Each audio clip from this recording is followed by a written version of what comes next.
Hello all, myself Vedangi and I am a legal intern at Lexis and Company. So, my another topic for today's discussion is criminal breach of trust. Now, what is criminal breach of trust? Criminal breach of trust is basically covered under Chapter 17 of the Indian Penal Code, and Section 405 to Section 409 provide criminal breach of trust. And the definition of criminal breach of trust is covered under Section 405 of the Indian Penal Code 1860. Now, talking about what is criminal breach of trust, then we can say that it is somewhere similar to embezzlement under English law, but the gist of this offense is dishonest misappropriation or converting of another's property for own purpose. So we can say that it is also somewhere similar to misappropriation also.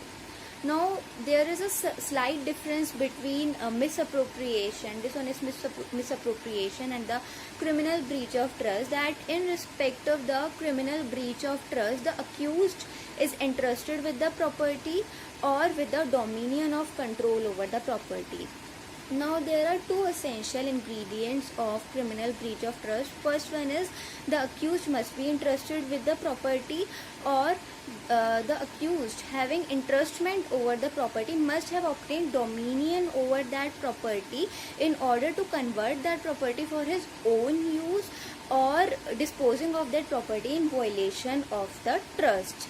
So there are two principal ingredients of criminal breach of trust, that are misappropriation and entrustment. Now, what is entrustment? So basically, entrustment, the word entrustment has been covered under Section 405 of the IPC, and it extends to entrustments of all the types in all the spheres, like entrustment of public servants or clerks or business partners also. And if we talk about the property under criminal breach of trust, so it is nowhere mentioned that criminal breach of trust should be in respect of movable or immovable property. It can be in respect of both of these two. Now, what is dishonest misappropriation?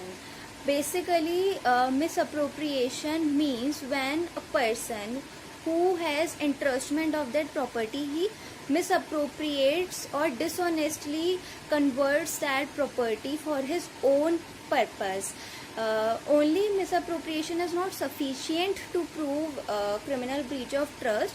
The intention of that person, the intention of the accused should be dishonest, so as to prove that it is criminal breach of trust.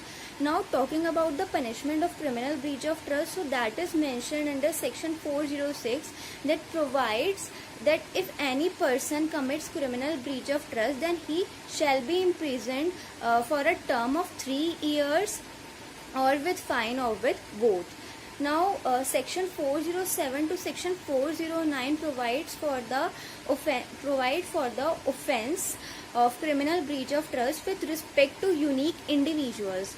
Section 407 mentions that the offense of criminal breach of trust must be committed by carrier, warfare, or warehouse keeper, and the punishment provided under this section shall be extended to a term of 7 years, and also shall be liable to fine.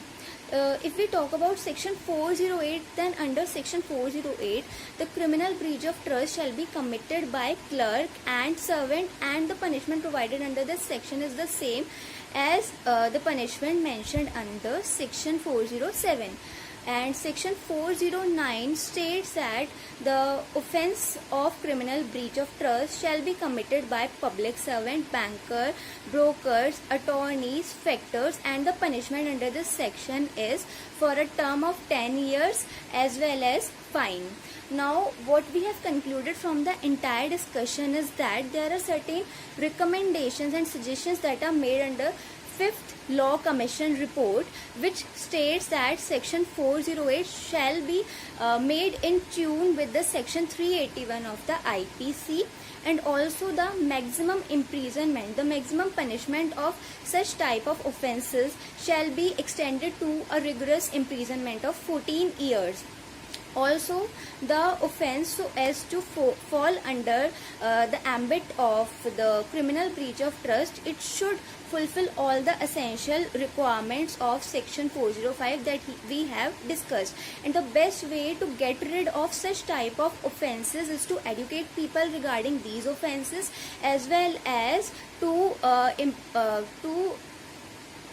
inflict serious imprisonments and serious punishment on the people, on the public servants who are committing such type of offenses.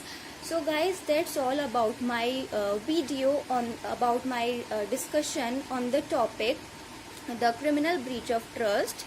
And if you have any doubt regarding to this particular video as well as to the previous topic, then you can comment below in the comment section. Also, don't forget to subscribe to our YouTube channel Lex Click, and we will meet in the next video with a fresh topic. Till then, bye bye.